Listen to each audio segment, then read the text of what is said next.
Hi எல்லாருக்கும் இன்றைக்கி பார்த்தீங்கன்னா சண்டே ஸ்பெஷலாக அம்மா அப்பாவும் மட்டன் எடுத்திருந்தாங்க. மார்னிங்கே எடுத்துகிட்டு வந்திருந்தாங்க. அதெல்லாம் செஞ்சு சாப்பிட்றதுக்குள்ளே மதியானம் ஆயிடுச்சு. சாப்பிட்டு கொஞ்சம் நேரம் தூங்கியெல்லாம் எழுந்துட்டு ஈவினிங் வந்து பார்த்திங்கன்னா அழகாக காற்றோட்டமாக நல்லா காற்று வந்துட்டு இருந்துச்சு. இஷான் குட்டியும் ஜாலியாக விளையாடிட்டு இருந்தார். அதுக்கப்புறம் பார்த்திங்கன்னா அண்ணா நுங்கு எடுத்துகிட்டு வந்திருந்தாங்க. இந்த சம்மர் டைமில் பார்த்திங்கன்னா எங்கள் ஊர் சைடில் நிறைய நுங்கு கிடைக்கும். அதுக்கப்புறம் இதெல்லாம் சின்ன வயசில் நாங்கள் சம்மர் டைமில் எப்போவுமே டெய்லியுமே சாப்பிட்டுட்டே தான் இருப்போம். அப்புறம் கொஞ்சம் பெரியவங்களானதுக்கப்புறம் காலேஜ் ஹாஸ்டல் அந்த மாதிரி ஆனதுக்கப்புறம் நான் சாப்பிடவே இல்லை. ரொம்ப நாள் ஆச்சு. ரொம்ப நாள் கழித்து இப்போ தான் சாப்பிட்றேன். ரொம்பவே சூப்பராக இருந்துச்சு.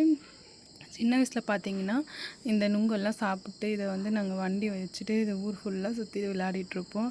அந்த மெமரிஸ் எல்லாம் வந்துட்டு போச்சு. இவர் பார்த்திங்கன்னா எங்கள் வீட்டு கடைக்குட்டி அழகான ஒரு பசுமாடு வாங்கியிருக்காங்க. சூப்பராக இருக்குது. அப்புறம் பார்த்திங்கன்னா எங்களோட குட்டி ஒரே டான்ஸு தான். இந்த டே சூப்பராக முடிஞ்சுச்சு. பாய்.